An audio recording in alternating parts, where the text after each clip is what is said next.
Creative people are the trusted communicators of our society, a society that is ridden with more fear, loneliness, and anxiety than ever. We recognize that creative people and those championing their work should be honored for who they are and treated with care as they devote their lives to articulating the human experience. My name is Samantha Jervey. My name is Emily Falvey. Together, we're the co-founders and co-host of Mind Over Melody, a podcast focused on wellness for artists, songwriters, and music industry professionals. We pray our conversations can be a safe place for you to rest, grow, contemplate, and be reminded that your wellness matters first and foremost, and ultimately leads to the kind of creativity that sustains and abounds. Thank you for listening to Season 1 of Mind Over Melody. We'd like to give a special thank you to our sponsors for this season, Truist and Porter's Call, and to our editor, Cooper Carr. The content of this podcast is for informational and educational purposes only and is not a substitute for professional medical advice, diagnosis, or treatment. Always seek the advice of your physician or a qualified mental health provider with any questions you may have regarding a medical condition or mental health issue. If you are experiencing a crisis or need immediate help, please contact a local mental health service or emergency services. Other resources are available on our website at mindovermelody.com. Hi guys, welcome to Mind Over Melody. My name is Emily Falvey, and I am so thrilled to be among y'all today. We have some very special guests with us. First and foremost, we have a dear friend of the podcast here with us, Julia Langner, who is my friend going all the way back to our Belmont days. And she is filling in for our Sam Jervey, who just had her baby girl a week ago today. So she's now officially on maternity leave. And so thank you, Julia, for stepping in. I'm going to read out Julia's bio just so everybody's aware of the extraordinary human that she is. Julia Rotuno Langner is a dear friend of the podcast, an extraordinary MMFT, and a porter at Porter's Call. Julia's therapeutic approach is grounded in the belief that living fully means embracing every aspect of ourselves, physical, emotional, spiritual, and relational.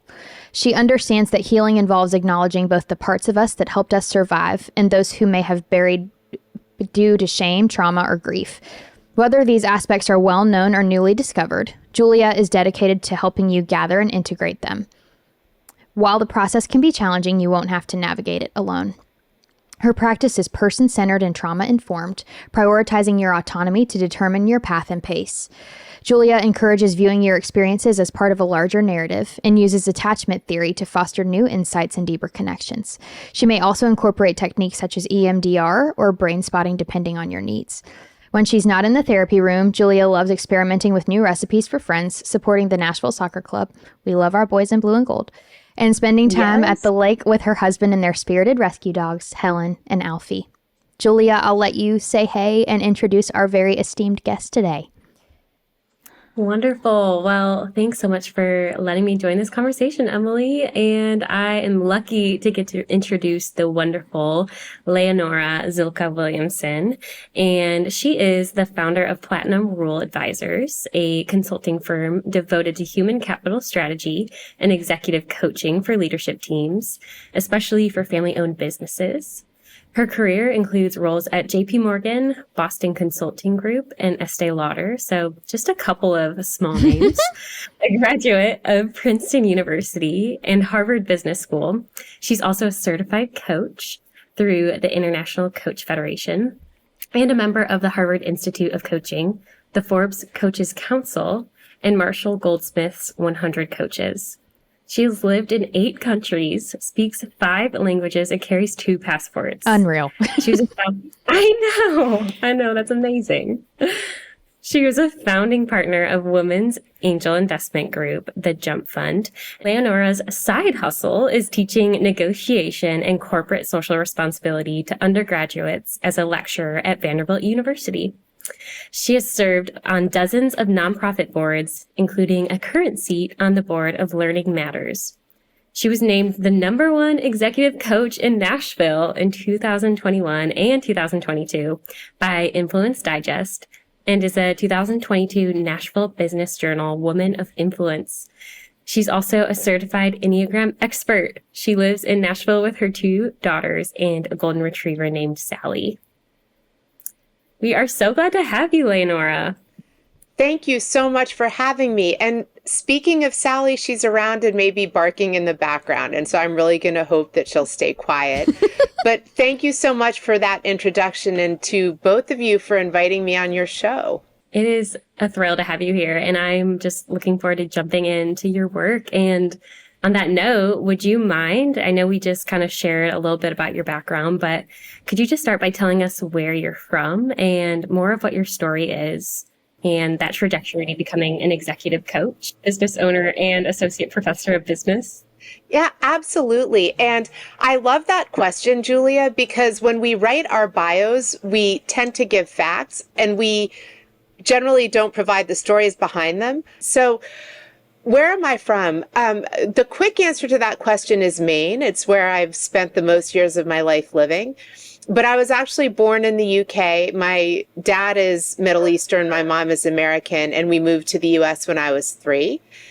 We lived in New York City through when I was 11, and then my parents moved to Maine, which is where they still live.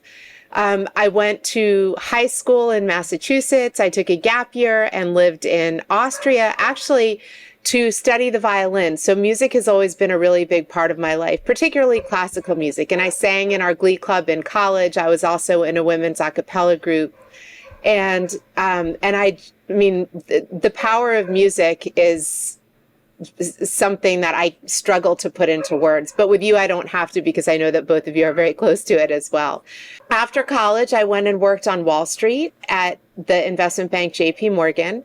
I was in New York for about 2 years, and then ended up in Santiago, Chile, where I stayed for 18 months. And just a point that I'll make on that part of the story, I didn't expect that I would be working in anything to do with Latin America when I went to JP Morgan.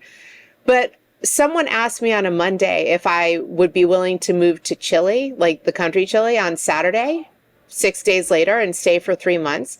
And at the time I was 25 and unmarried, and I didn't really have responsibilities. And I said yes. And I would say if there's one theme that unifies the things that have gone well in my life, it's been those moments when I've said yes to things that might have felt scary.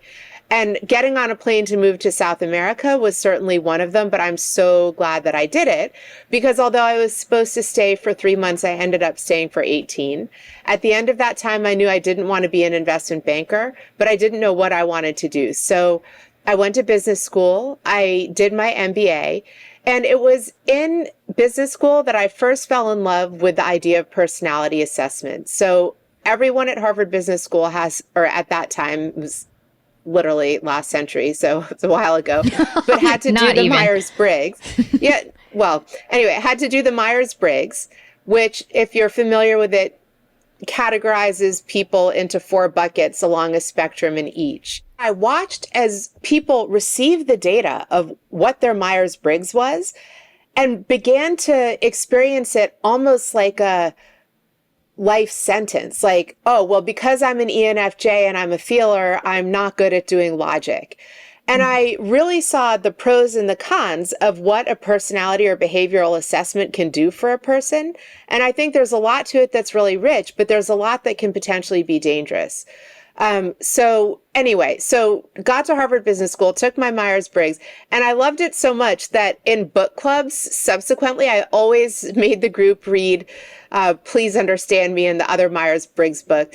And at the time, I wasn't doing anything related to coaching. When I came out of business school, I went to work in consulting at the Boston Consulting Group.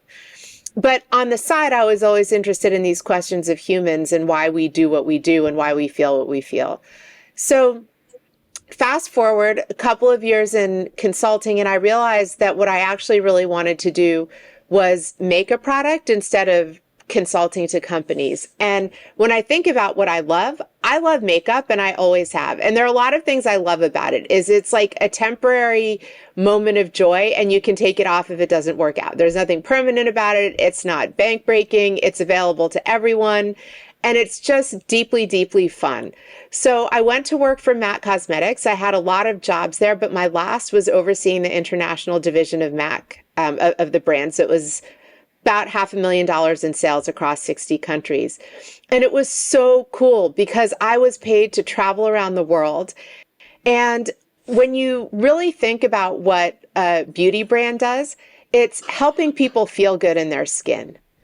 And that holds a lot of juice for me, even if there were some people who would write off the beauty industry as shallow. I never felt that way because the boost in confidence that a person would get from feeling beautiful was irreplaceable joy every single time. And I witnessed that miracle multiple times every day around the world and in different cultures. And so I had this fabulous run at MAC. I launched their first e-commerce site outside North America in the UK, which dates me because, obviously it was a long time ago that a brand like MAC didn't have an e-commerce presence in England. But I got to do a lot of really fun things. And I always say at that point in my journey that I'd had amazing luck with careers and terrible luck with love and dating. And then I met a guy who was living and working in Portland, Maine, which is, my hometown, as we've talked about. So I left Estee Lauder, moved to Maine, and really quickly got married. My older daughter, Louise, who's now 16, was born in Maine. But when she was 8 weeks old, we moved to Tennessee for my now ex-husband's job. So moved to Chattanooga. Louise was 8 weeks old, began to figure out how I was going to be involved in the community, but not do a full-time job. And I found a lot of really interesting lanes that opened up. First, I went on the board of my family's company, which is a boat company in Maine.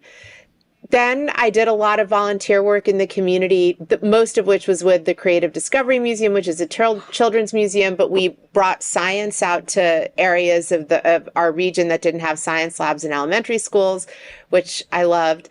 And then I also co-raised this angel investment fund, which is what was investing in female leaders across the Southeast. And we had a vision of making the Southeast the best place for a woman to start or invest in a business.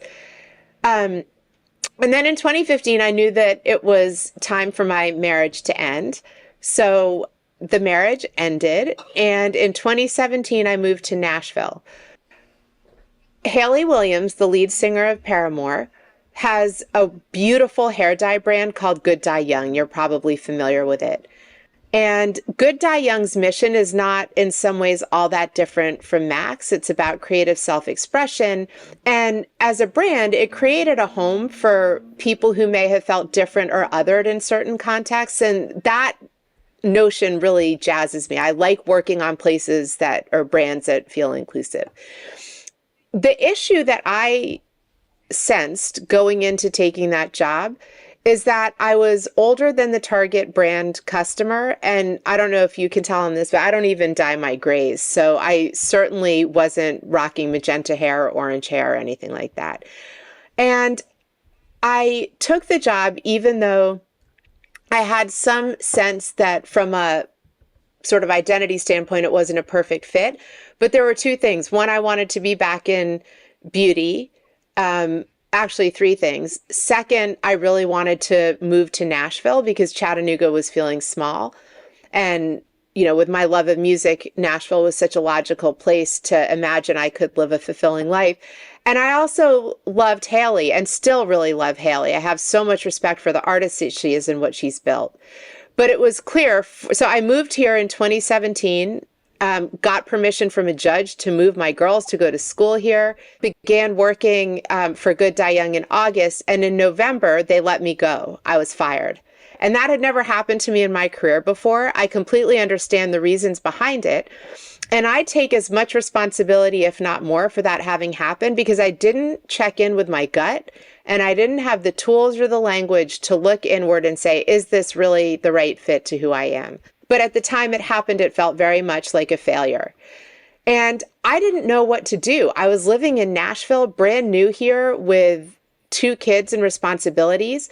And I have to imagine if you have artists who are listening to this podcast, maybe the storyline leading up to it is different, but I have a feeling there are listeners who can relate to showing up somewhere new with a dream and not knowing what the future is going to hold and having some category of responsibilities they have to address.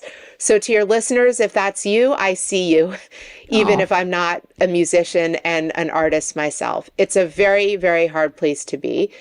And I did something that a lot of people who know me felt was radical. And I said, I'm not going to actually look for a job. I'm going to give myself a year. And I'm going to look deeply inward so that the next time I do something outward, it's as perfect as I can get as a match to who I am.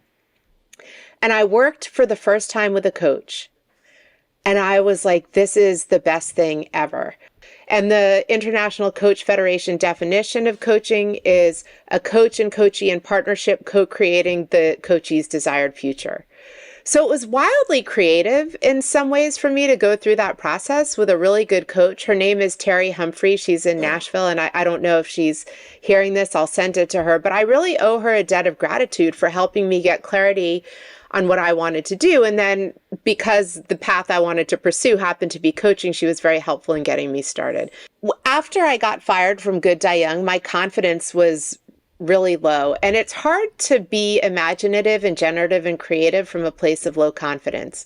Yeah. So I did something which I would advise anyone to do, and I would advise to do it with caution because, and I'll talk about the sort of pros and cons in a second. But the first thing I did was networking, having lunch or coffee with anyone who would talk to me. And I asked them one question. I have hundreds of pages of notes from these discussions, by the way. And I said, do you love what you do? And if they said no, I noticed that they had a pretty easy time confiding in me about why not. But the more interesting and energizing conversations were if they said yes, then I got really curious about how they figured out what that was. That line of questioning and that series of conversations generated for me two insights that I think really set the course for my becoming a coach. The first, and this is sort of a Captain Obvious insight, but I'm going to share it anyway because it's important. People who do what they're naturally good at tend to love what they do. And I would say, as a sweeping generalization, nobody is more courageous about stepping into that zone of this is what I'm good at than musical artists, because it is so risky in so many ways. But the people who pursue that dream have an inborn knowledge that that's what they were put on this earth to do, and they go for it. And that courage to me is absolutely tremendous. So insight one, people who love what they do the thing that they're naturally really good at. The thing, though, that was a more nuanced insight, and I think is still a struggle, is it's not that easy to know what your natural gifts are. Because when you're naturally really good at something, you don't think that it's special. And then you sort of are like, well, why would I do that? Everybody knows how to do that. So this is the part that I advise people to be careful about. The balance between listening to the outside voices and listening to your inside true north is a tricky one to strike. Mm-hmm. In this case, I had spent a lot of time looking inward as I talked to all of these people, but I hadn't really gotten any outside feedback about myself. And so I created a questionnaire in Google Forms and I sent it to the people who knew me best and asked them what they thought I was really good at. Because I just wanted to see if there was something that came back that I was missing. And it was fascinating because the answers that came back all said exactly the same thing. So that in itself was a data point. And to imagine that that many people who knew me so well saw something that I was missing completely, it was mind-blowing. And the thing that everyone said to me is, you were born to be a teacher, mentor, coach, speaker, sort of that kind of thing. And I was like, oh my gosh. And then when I told my mom, she said, well, don't you remember the first thing that you were paid to do when you were 9 years old? You earned summer money tutoring the neighbor in violin practice and spelling words. And then we sort of reconstructed, like, gosh, I loved learning about my Myers-Briggs at business school. When I was working at JP Morgan, I was asked to lead a peer session on communication. I was always excited on days we had professional development training at Estee Lauder. I always loved school. There's something here that really naturally leads up to that being the thing that I was meant to do, but I couldn't see it because I'm so used to being me. I only knew being me. It didn't feel special. And one of my hopes for every human in the world is that as early as they can in life, they get the clarity on that special thing that makes them different and can figure out a way to integrate it into their life, because it's the best feeling. And it's really, I love this saying, simple doesn't mean easy. It's a simple concept, but it's not easy to figure out what your gifts are. So armed with that knowledge that my purpose was around teaching and learning and education, I started coaching school in the fall of 2018. It was a year-long course When I came out of coaching school in May 2019, my practice built very quickly and I started a company, and there are lots of great things and people that are responsible for helping that grow. But in August 2019, a miracle happened, and I don't use that word lightly. I was standing in my kitchen cooking dinner for my children, and my cell phone rang. And it was one of the people I had met in my year of networking, one of the people buried in my notes that said, do you love what you do? How did you figure out? And this man, his name is Joe Rando. And if he's listening, he knows that I owe him a debt of gratitude that I can only pay forward. I can never repay him. But he was one of those people who loved what he did. And what he did was run the undergraduate business minor at Vanderbilt. So he called me that afternoon and said, this is sort of a crazy ask, but we have a negotiation professor who was placed on leave, and his class starts in 2 weeks. Can you teach it? And I was like, it was like two little birds on my shoulder. One that was like, no, you absolutely cannot. Like, these are Vanderbilt students you've never taught college, you're going to be eaten alive. But on the other side was this voice that was like, you just went through a year and a half of trying to figure out what your purpose was. It coalesced that it was teaching and education, and Vanderbilt just called you and offered you a job without an interview. I think you have to say yes. So I did. And in fall of 2019, I taught my first group of Vanderbilt undergraduates. And to say I fell in love is the biggest understatement of the century. I was blown away by these students. And I have to say, I've been at Vanderbilt I'm in my 7th year now. And I have yet to be disappointed by a classroom full of Vanderbilt students. They're all that wonderful. And I've gotten to know students at other universities. And I would say, by and large, I think Gen Z is wonderful. And so, completely unexpected, but with such gratitude, I found my calling being in a college classroom, getting to work with these amazing students, and then coaching my clients, many of whom are family businesses. But I will say that when working with families and people my age or my parents' age, to have the perspective of Gen Z, because I'm in the classroom with them all the time, is a real gift. And it allows me to do work with families. I talk about the theme as being succession planning for love in my family coaching, where you have a lot of experts who can help a family plan to hand down assets or houses or whatever. But people don't talk overtly about handing down the most important of all assets that a family has, in my opinion, which is love. And it takes some intention, it takes some knowledge. And when I do that work with families, and this is going to wrap up the bio part of it, which I made way too long, but we're going to land right where we wanted to start on this podcast, I always start with the Enneagram. Mm-hmm. You bring so much care to everything that you do, Leonora, and I feel really fortunate that our paths crossed about 2 years ago. And you've been such a crucial part of my story. And I feel like we could have 7 different episodes about all of your different skill sets because you're so extraordinary in so many ways.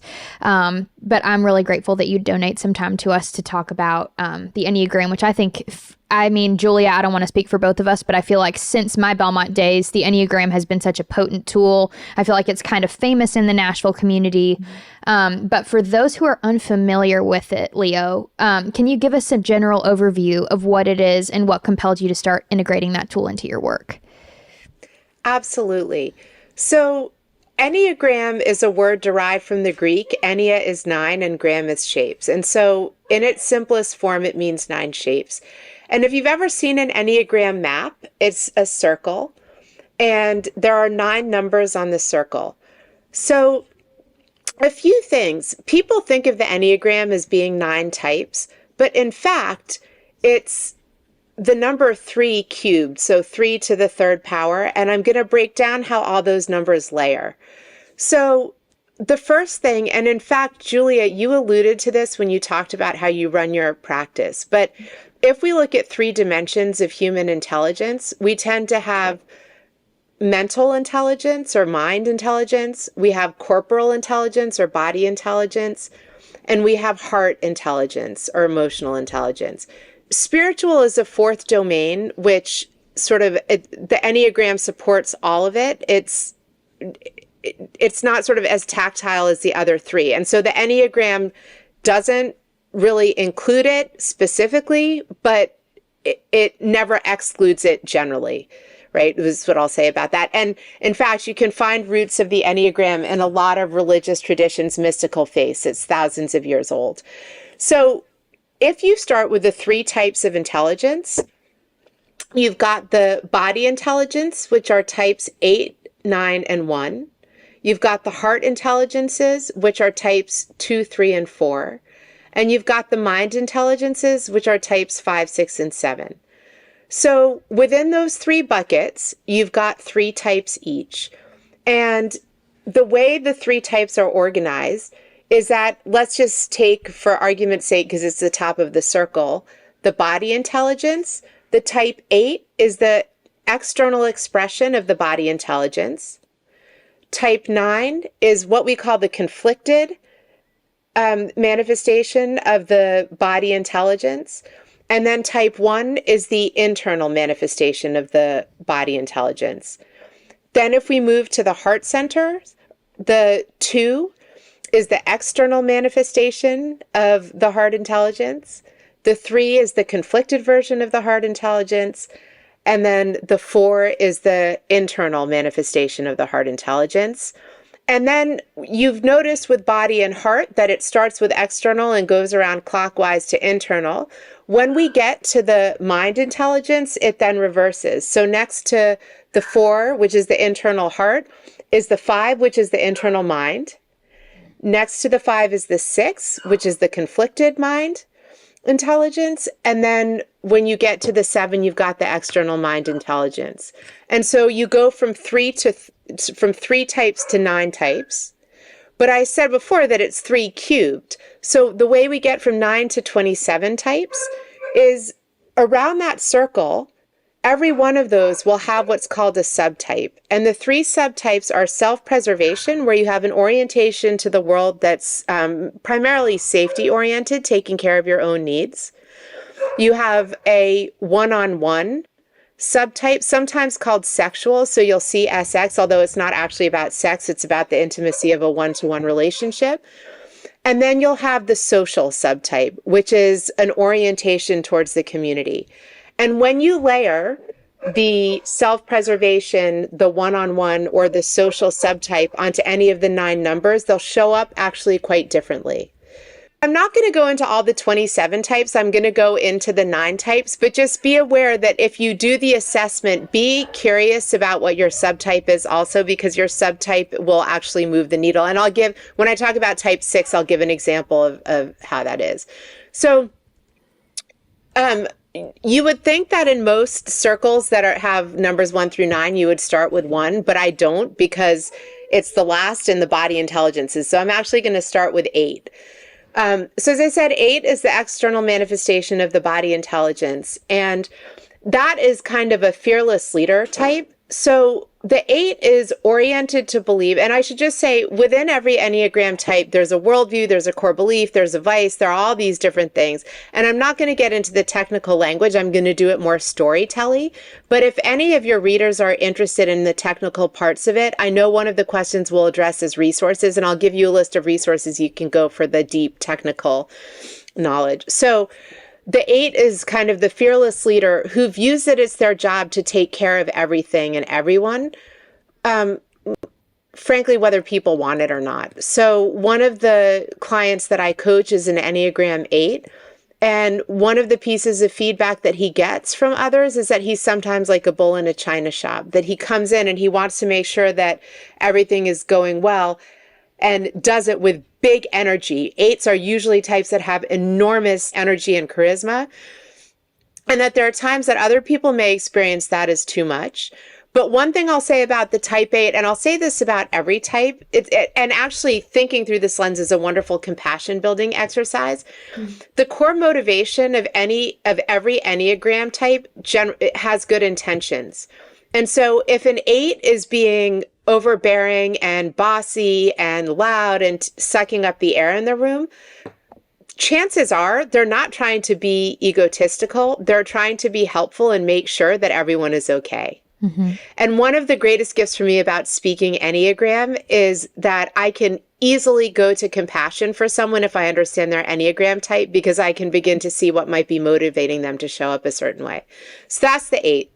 The 9 is what they call the adaptive peacemaker. So remember, this is a conflicted version of the body intelligence. The 9 feels good in the world when the world is peaceful and harmonious. So what threatens peace and harmony? Well, conflict. So the Enneagram 9 is wired to avoid conflict at all costs. An Enneagram 9 will often proudly tell you that they're the peacemaker, the mediator in any social circle that they find themselves. And those people often show up that way. I have a brother-in-law who's an Enneagram 9, and the whole temperature in my extended family just comes down notches when he's around, because he's so attuned to making sure that the environment around him is harmonious. So with every Enneagram type, and this is just part of the human condition, our greatest strength and our greatest weakness tend to be one and the same. And so the high cost to a 9 of being the peacemaker who's trying to make sure that everyone is happy is that they can sometimes self-forget to the point where they may not even be sure anymore what it is that they want. And so people will describe 9s as being the most patient type on the Enneagram. But if you ever push a 9 to their breaking point, the explosion is cataclysmic. And people are surprised that these very gentle, peaceful seeming people will suddenly blow. And so one of the areas of life's work for a 9, like if it's, for an 8 to make sure that they're right sizing their energy to the situation, for the 9, it's making sure that they're self-advocating, and self-love becomes a very, very big topic for the 9, for everyone, but for the 9 in its unique way. And then finally, the internal manifestation of the body intelligence is the 1, which is the strict perfectionist. Now, I always want to be careful when I talk about Enneagram types because truly there's not one that's any better than another, and every one of them has their strengths and drawbacks. But I will say, just from empirical observation going through the world, the type 1 is the most likely to be perceived as annoying by other people because they're sort of nitpicky and always have to be right. That's what other people will say about them. Well, I will tell you that there is no one in the world that you want to have on your side like an Enneagram 1 when things are unjust or unfair. Because Enneagram 1s move through the world believing that it is their job to make sure that things are right. They're big believers in justice. They're big believers in fairness.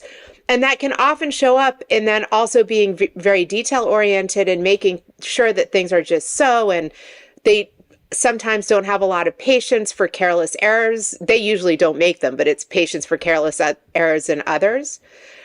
But they are so focused on things being right and correct. And I'm sure that you can imagine that many judges are type 1s.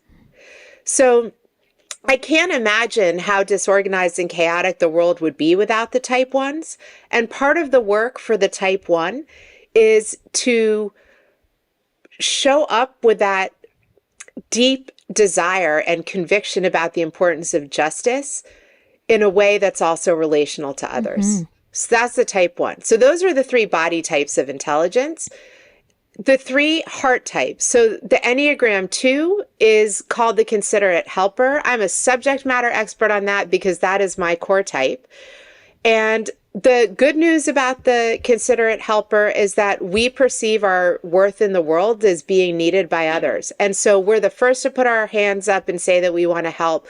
We'll do anything for a friend in need. People tend to say that we're good listeners and that we're compassionate. There are a lot of Enneagram 2s who end up in teaching and clergy and helping professions. But I don't mean to sit here and paint my own type as being perfect, because with that tendency towards wanting to help come a lot of drawbacks. And one of those drawbacks is that when we feel that somebody doesn't need us or want us, we're not invited to a party. We give and give and give, and then people don't give back. We'll suddenly flip and get mad and upset. And because we're also worried about pleasing, we won't necessarily confront. We'll just sit and stew and be passive aggressive. And part of an Enneagram 2's work is to learn to be needed first and foremost by oneself instead of relying on external validation. And the other thing is not to go around offering help when it's not asked for. And again, I had a situation like this morning where I offered to connect two people who should definitely be connected. And I was like, the three of us should have a call to help this one person that I was talking to. And I was about to say, and I'll send the email, send the email and organize the call. And then I caught myself and I was like, no, that's your Enneagram 2 talking. The problem to be solved isn't yours. It's this other person's. She asked you for help, but convening the table of people to help her is her role, not yours. And even if it feels like you're being helpful in the moment, you're not, because it's disempowering to her. So pipe down, let silence take over. In coaching, we say, let silence do the heavy lifting. And the next thing out of her mouth was, this was such a helpful idea. I'm going to send an email to get us all together to talk. Mm-hmm. Right. But it takes a lot of work to get to the point where you realize you're doing that. Enneagram 3, Emily is a subject matter expert on the Enneagram 3 because, Emily, that's your core type. Do you want to give a whirl at describing it, or do you want me to? Well, I'd love to have the expert among us describe it, and I will sound off if I have any notes. Okay. So the Enneagram is the conflicted version of the hard intelligence, and it's called the competitive achiever. So the Enneagram 3 is very driven by success, and sometimes that success is outward. And it's a little bit different than the drive for success of an Enneagram 8, because the Enneagram 3 is a heart-centered type, and so they actually tend to come at their leadership with a great deal of compassion and bringing others along with them quite naturally. So the Enneagram 3 and the Enneagram 8 are the types that most often find themselves in business leadership roles. And it's for good reason. It makes a lot of sense when you look at the types. But I think where a 3 can sometimes find the experience of being a 3 difficult is failure feels existential for the 3. Because so much of a 3's self-worth is measured by achievement or accomplishment, and wondering if the outside world, how they're being evaluated by others, that pausing to really, really, really gain self-love can be very challenging for a 3. It's challenging for all the conflicted types, right? So we talked about it with the 9, and the same thing is true of the 3. And I would love to hear, Emily, whether what I just described is consistent with your lived experience. Absolutely. I would say in seasons of working in an uncontrollable profession, like a creative endeavor, such as songwriting or artistry or any aspect of the music industry, really, my 3 has been put to the test. Because there's a lot of times, in my former life as a student, I was able to show up, bring my flashcards, get a straight A because I knew exactly what I was studying for and what I was accomplishing. And so school made a lot of sense to me. Achieving in all sorts of aspects of my life made a lot of sense. And I think the music industry has been such what you said, an exercise in taking that time to look inward and to find that self-love. And I think that has been kind of one of the reasons we started this podcast, is that our industry really thrives on the achievements of, chart-topping hits and huge numbers on Spotify, and everybody's always looking at a metric. But in a creative endeavor, those metrics can be really hard to control because, once you release art into the world, we no longer as creative people have any control over how it's received. And so it's definitely been maddening to be an Enneagram 3 in this season of my life, but it's also been really enlightening to see that most creative people that succeed in the music industry are Enneagram 3s or Enneagram 4s, which you'll get into next. But it's very fascinating that so many of us choose an outcome that's kind of uncontrollable when our whole personality thrives off of that achievement. It's kind of a wild time. Yeah, boy, what a beautiful connection back to the work that you do. And in some ways, it sort of gets me back to just an earlier observation that artists are inherently brave because it is in some ways the riskiest of professions in terms of outcomes. And if you take that inherent uncertainty and combine it with a drive for visible achievement, you're right. I mean, it's a testament to you and to your just being so self-aware that what you were put on this earth to do is create beautiful music. And the fact that you're so committed to that, that you're willing to live with the personal discomfort to make that happen, it's a real testament to you, and it's a gift to the world, because I listen to your music, and so I know how beautiful it is. You're a gift. I am just so enriched by this conversation. Okay, so after the 3s are the 4s, right? That's right. Let me just pause and ask Julia if you know what your Enneagram type is. I do. I was going to say I'm a 9, and I've never heard of the manifestations before. That was new information for me. And when you said the 9 is in the conflicted manifestation realm, I was like, oh, that just makes sense to me in my lived experience. We're both conflicted girlies, Julia. I love it for us. Yeah. I mean, and it's really so that's very powerful. And have you ever had the experience when you've been pushed and pushed and pushed and patient, and then you explode because it's too much? Absolutely. And it's so uncomfortable. And that's where I'm like, what if I just learned to use my voice sooner?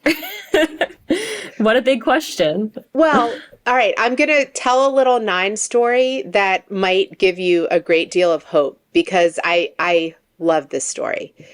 I was coaching a family. It was parents and then 2 children.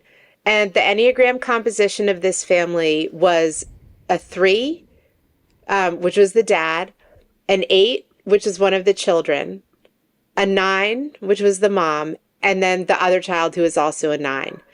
And I had them do a negotiation simulation, because one of the skills I wanted them to cultivate as a family is they had a family business. So who would negotiate what when they were negotiating, as a family for their business, but also within the family when they were negotiating, how could they expect each other to show up? And I paired them. So I had the 3 and the 8, who are sort of the business leader, go get 'em types, different wiring, but they have that in common. I had those 2 negotiate against each other. So the dad and one of the children.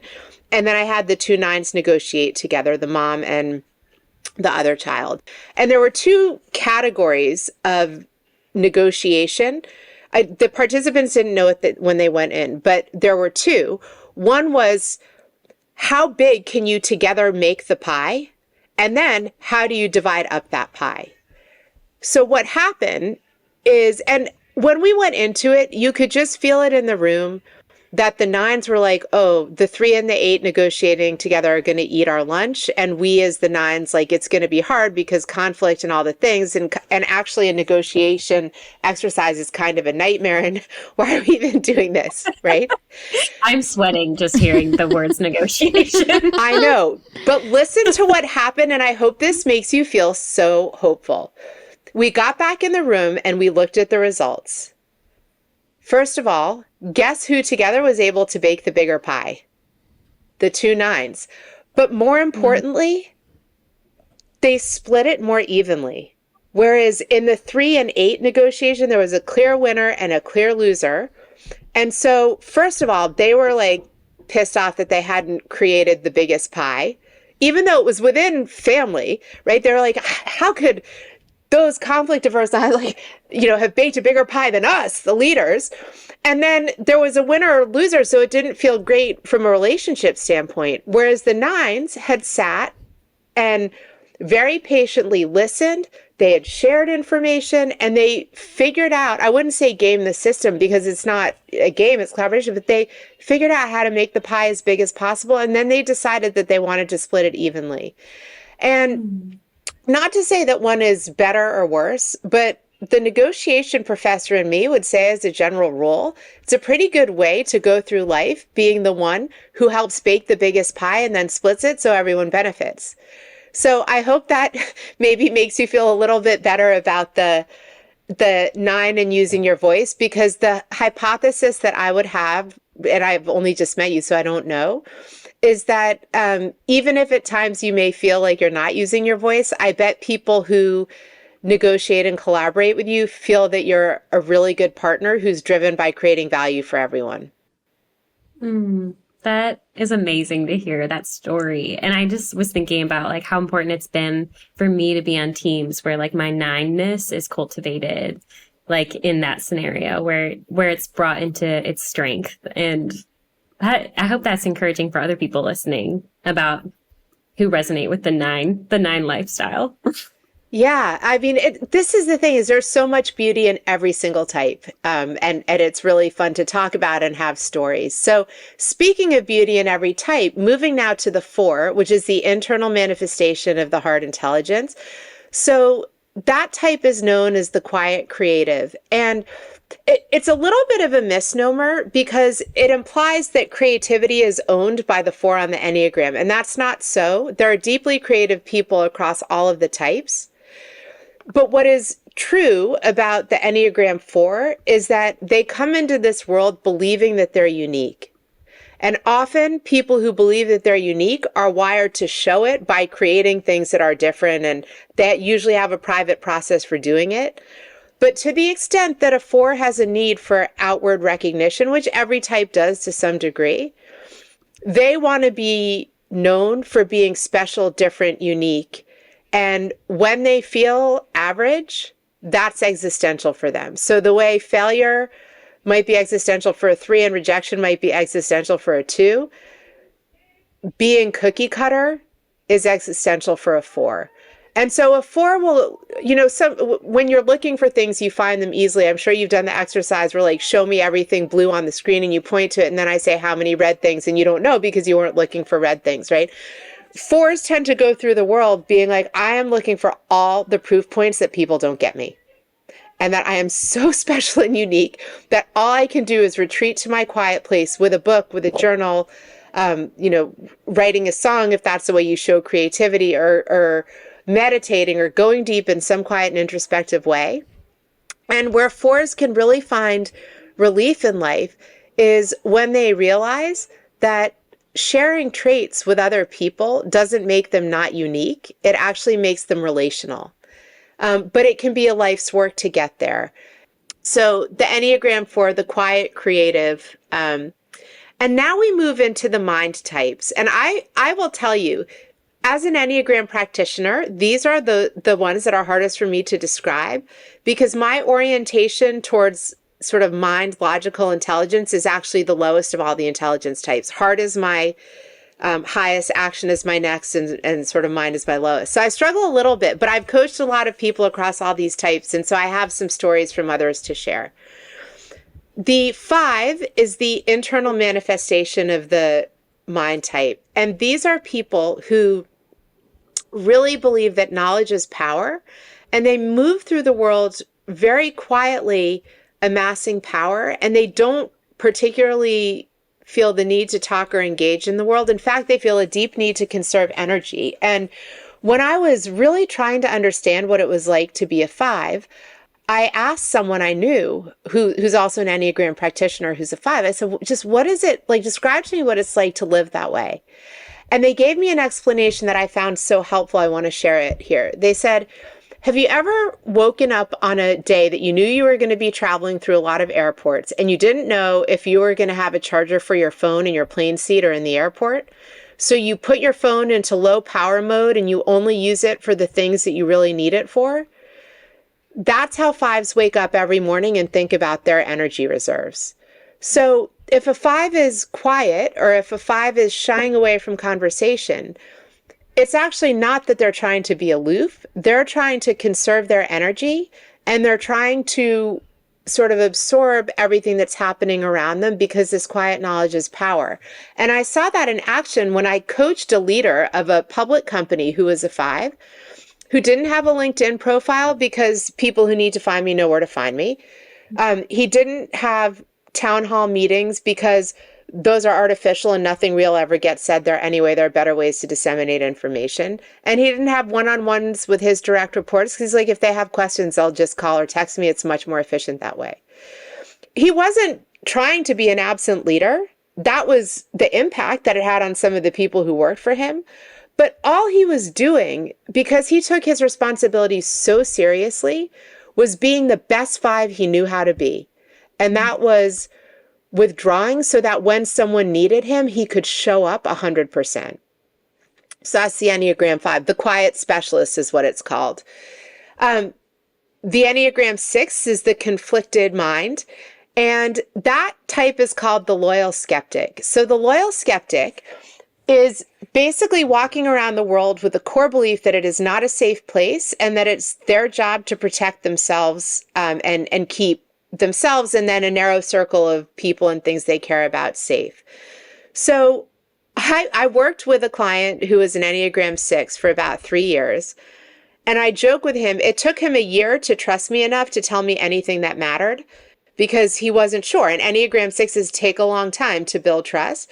But once you're in the trust circle of an Enneagram 6, they'll do anything for you. And it was the longest coaching engagement I've ever had. He didn't want to end it because once he trusted me, he didn't want to let that relationship go. And so the loyal skeptic is just very, very oriented towards safety and security. And I promised that I was going to layer in, when I talked about the type 6, an illustration of what the different subtypes can do and why they matter. So every Enneagram type can be, so in the case of a 6, a self-preservation 6, a one-on-one 6, or a social 6. And for each of those 3, there's one that's called a counter type, where your subtype might make you show up as a different type. And so my client, who was a 6, was a one-on-one 6, which shows up as the counter type, which means that they really don't want other people to know how fearful they are of the world around them. So they'll do rash and daredevil things to try to prove that they're not the scaredy cat that inside they know that they are. So if you meet someone, like, first of all, I really advise against ever trying to guess what someone's Enneagram type is. I actually will not do it because I think it's an irresponsible use of a very powerful tool. But let's just say that someone put a gun to my head and said, you really have to guess. At times it might be hard to distinguish between a one-on-one 6, who's the counter type of 6 because they look so daredevilish, and the Enneagram 8, who actually is daredevilish. So anyways, that's a 6. And then finally, we move to the final number that we'll discuss, which is the 7. And so the 7 is the external manifestation of the mind intelligence, which means that the Enneagram 7, who is known as the joyful, hedonistic, life of the party, most fun person you've ever met, game to try anything.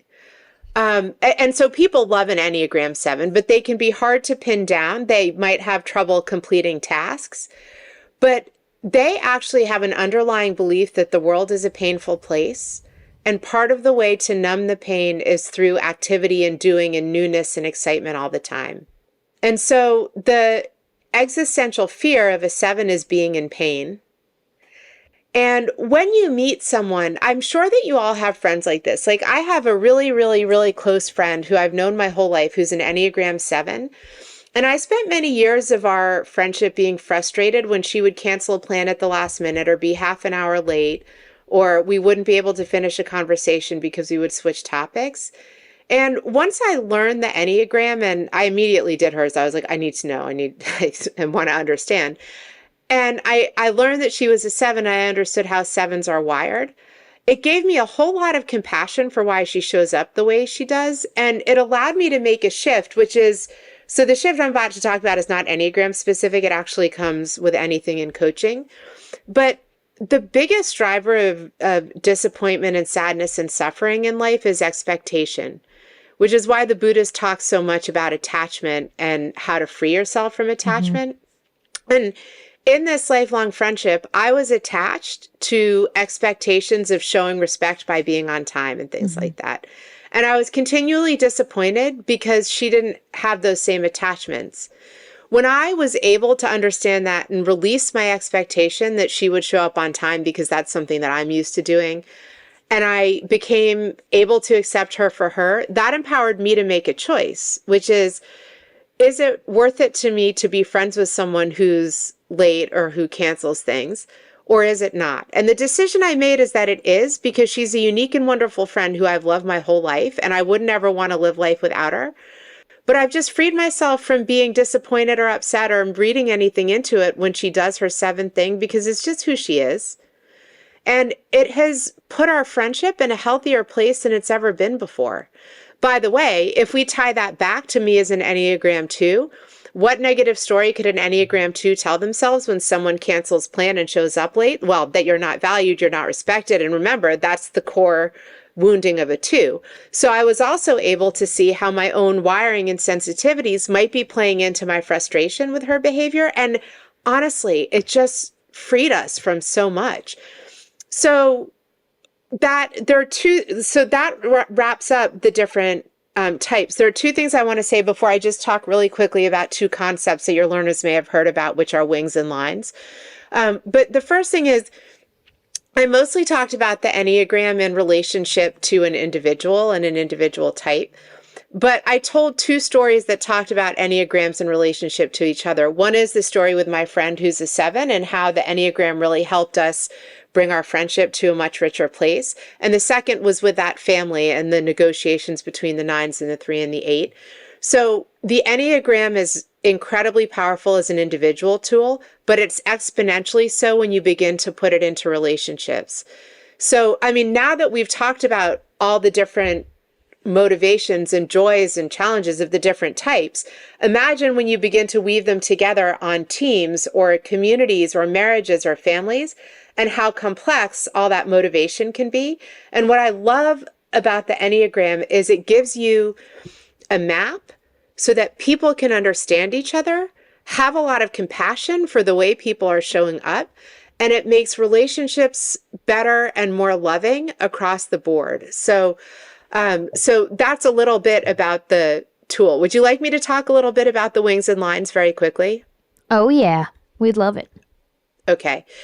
We don't have an Enneagram map in front of us, but anyone listening to this who's interested could pull one up online. And what you would see is that inside the circle are a series of lines that look almost like a very intricate star pattern. Because every Enneagram type has two different constructs, right? So now I am in my mind picturing a circle with the 9 different letters and lines in between.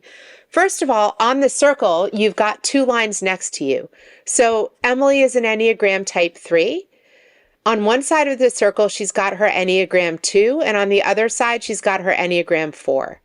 People refer to those as wings. And sometimes in Enneagram speak, people will say something like, I'm a 3 wing 4. So I just want to put out a word of caution about that languaging, because as an Enneagram 3, you're a wing 2 and a wing 4.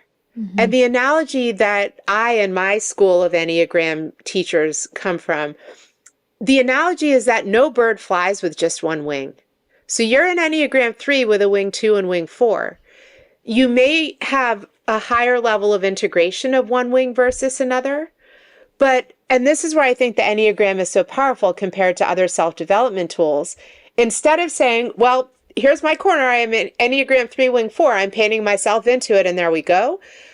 The languaging of you have 2 wings, one with a higher level of integration, would invite you to say, wow, my 4 is really integrated. What would it look like to integrate my 2 wing a little bit more?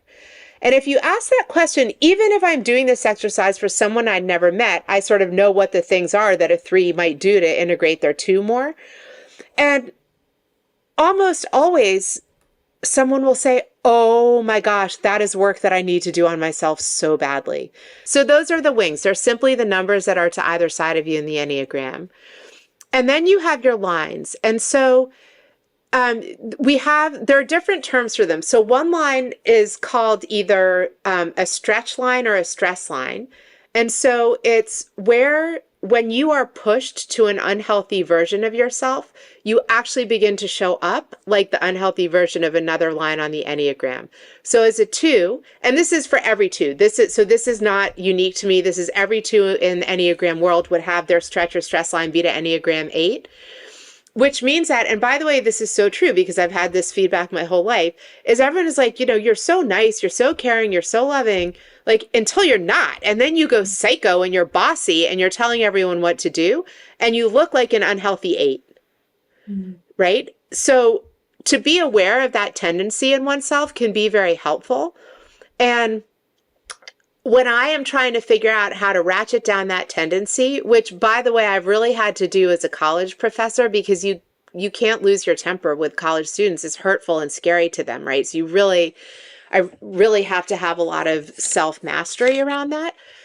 I can look both at the self-development tools for a 2, but I can also look at the self-development tools for an 8, because the unhealthy version of me will show up like an 8, right? So that's the line of stress or stretch. They're called both. And then the other line that any type has is a line of, it's either called a line of release or a line of eustress. EUSTRESS, you'll hear both terms. Yes. And as a 2, my line of release is to a 4. Right? The quiet creative or the intense creative. And when I think about that, it makes a great deal of sense, because as a 2, I'm very other focused. And I mean, 2s suffer FOMO. We want to be invited to everything. But if I get to a really healthy version of myself, I can actually show up like a 4 and truly find comfort in being alone with a book or taking a quiet walk in nature. Right? So you've got your lines of stretch and release, or stress and eustress. And then one last point that I want to make, both of you are on what I think is a holy triangle within the Enneagram lines. So 3, 6, and 9 are connected to each other through a triangle. And they're the only 3 that are their own closed system where they don't bring in any others. So in the Christian faith, 3 is obviously the Holy Trinity. It's a number of deep significance. And it's the ways in which 3, 6, and 9 are connected to each other are very, very beautiful. And so all the Enneagram lines are beautiful, but particularly those who find themselves in that sacred triangle, there's just worlds of self-development learning to be had. And by the way, you two can be tremendous sources of learning for each other, because you're both in that triangle, but in different places on it. Mm-hmm. I love that. I know I've learned so much from Emily, so that does speak. And you, Julia. I learn from you every time I see you. Would you mind sharing some of the things that you've learned from each other? And I wonder if we can map them back to the Enneagram. Maybe we can, maybe we can't, but I'd love to try. Oh, I would love that. I mean, this goes back to like us being at Belmont, Emily, and doing that summer program together. And my struggle on that small team was trying to find my voice, because I was introverted. I'm an INFJ. I'm new to this team dynamic. And I watched Emily so graciously offer her ideas and move our project forward, but not in a domineering way, in a very helpful way. She brought so much to the table. And I remember you being such an encouragement to me that summer too, in helping me find my voice, but not in a way that would make me feel like I had to shut down. But you are such an inspiration for me to learn from that summer specifically. That was like 2017, I think, Leo. So that sounds right. Quite a bit ago. Yeah. Oh, that's so beautiful. Did you know that you had done that for Julia? Not at all. And I'm really honored by that. To be honest, my biggest takeaway from that summer was that I had a really big crush on a boy on our team. And I was really heartbroken over him that summer. And I wrote all of the songs that summer that ended up getting me a publishing deal that next fall. And so I look at that summer as, Julia, your economy of language. And I feel this about you until our grown selves now in our late 20s, of just how much your words matter. And I just feel like you have such influence, and you bring such you put the peace in the peacemaker type. Mm-hmm. Every time I'm around you, I feel like I always bring my chaotic, anxious energy, and you have such a way of bringing peace and joy to any situation. And I appreciated that you held me in my heartbroken state that summer. And ultimately it led me to exactly where I wanted to go. And I know that you had your own evolution over that summer into where we are today. And I just look at that time, and we all lived in an apartment together, and all 4 of us still get together pretty much on a quarterly basis and get to be together and learn. And I just value that season so much, and getting to watch each other grow. And so, yeah, I feel like it's just profound to know you. Thanks so much for that, Emily. I love looking back on that summer and the way we've grown from it. And yeah, Leo, I'm curious to hear your thoughts on Yeah. hearing that. Well, first of all, it was a real honor to be witness to that exchange. I love when people say things out loud that, especially love things that they carry in them but don't say. So it's a real privilege to have witnessed that exchange.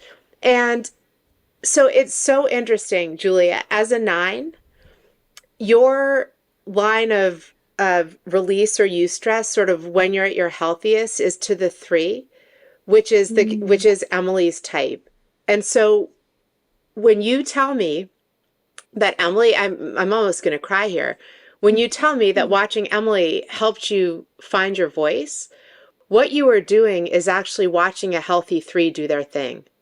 And it was, I know. And healthy at times. Let's be clear, people. I have a lot of unhealth too.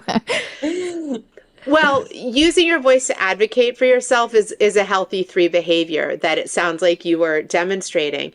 And without having any of the language or analysis around it, what Emily was doing is something that actually innately you have the capacity to do. You may not have had the blueprint for what it looked like until you watched Emily in action that summer, but that's that line in that sacred triangle. So I mean, it's incredibly powerful stuff. And I can go deep on this. I mean, I'm sitting here in my mind being like, oh, there's so much that I haven't said and I've talked way too long, so I won't try to fill it all in. But the takeaway about the Enneagram as a tool is it's a gift that never stops giving. And it's a vernacular that when you find other people who speak Enneagram, you can go to places relationally and in terms of understanding of selves that for me were never possible without it. So yeah, yeah, I just love it. Gift. For our listeners who are interested in learning more about the Enneagram, what advice do you have for them? What resources would you recommend? I'd love to just know what you'd find helpful and where we can point people for more info. Yeah. So there are a few different lanes of inquiry. I think the first one that I would have if I were listening to this is, well, how can I find out what type I am? So I'm sure that we'll have listeners who have a variety of financial means. And of course, the highest quality assessment costs something. So there are 3 assessments that I really, really trust. So the Riso Hudson, RHISO-Hudson Institute will offer an Enneagram online, and you have to pay something for it, but they'll give you back a full report with your wings and your lines and your subtype. And you really don't want to go for a version of the Enneagram that only tells you your number, because hopefully, as we've demonstrated in this conversation, it's only part of the story, right? So Riso Hudson, my favorite Enneagram author is a woman named Beatrice Chestnut, Chestnutt. And there's an assessment that's paid on her site. And then the one that I use in my practice, unfortunately is also the most expensive, but I think it's also by far the most robust. And it's called IEQ9. And if you go to their website, you can take it, and then you can also connect with an Enneagram practitioner who can help you interpret the results. So the version that you'll get from them the short one is 27 pages long and the long one is 52 pages. So you get a lot of information that's really helpful. And I think the pricing for those is $60 for the shorter one and $120 for the higher one, which may be a lot for some people to spend. So I'm not an expert on the free ones, but what I would say is if your budget to actually pay for it is 0, and I know that there may be people in that situation, the advice I can give you is make sure that you find one that will tell you what your subtype is, right? So that SP, one-on-one or social, and then also one that's going to talk to you about both wings and not just one wing. So that's how to get the assessment. And by the way, anyone who wants to do the IEQ9, you can reach out to me directly, and we can talk about my doing it through me. I'd be happy to do that. And then if you want to read about the Enneagram, because it's one thing to learn about yourself, and there are on all 3 of these websites that I've mentioned, there are descriptions of the different types. But where it can begin to get really interesting, as we talked about, is in relationship. So for example, every time I'm coaching someone, I have like 3 different Enneagram books that I look to remind myself again, what is it like to be a self-preservation 5? Oh yeah, okay, this is what the thing is, right? And the best books for those are a very sort of a shorter one, but beloved Nashville author, of course, is Ian Morgan Cron, who I'm sure many of you know. Oh, yes, the greatest. Yeah, he's amazing. And his book, The Road Back to You, is a really helpful introduction to the Enneagram. Beatrice Chestnut's book, The 27 Types, will really, like, if you meet someone and you're like, WTF, why are they showing up that way? If you happen to have the privilege of knowing their Enneagram type, you can read Beatrice Chestnut's book and you'll be like, okay, I get it. So that's almost like a reference book. Maybe not Ian Morgan Cron's book, you would read cover to cover, you know, going to bed at night or on the beach or wherever. It's really readable. Beatrice Chestnut's book, it would be more like a reference, but I think that one is really helpful.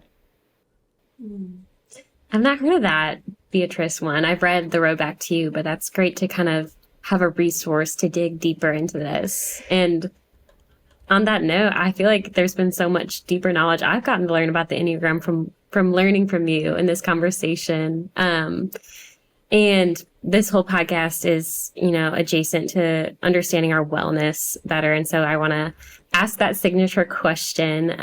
What does wellness look like for you in your life today, Leonora? Yeah, there are a number of things. But one of my favorite thinkers about happiness is Arthur Brooks at Harvard, who talks about happiness comprising 3 components, which are enjoyment, something we do in the moment and we love it and we really enjoy it. So an example might be binging a great Netflix series or going for a walk in nature or eating delicious chocolate or going to a super fun party, whatever the thing is that you love. So that would be in the category of enjoyment.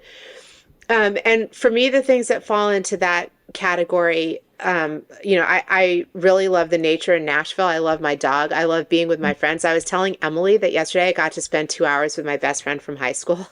And it was like the best feeling I know in person. So, you know, connection to people I love.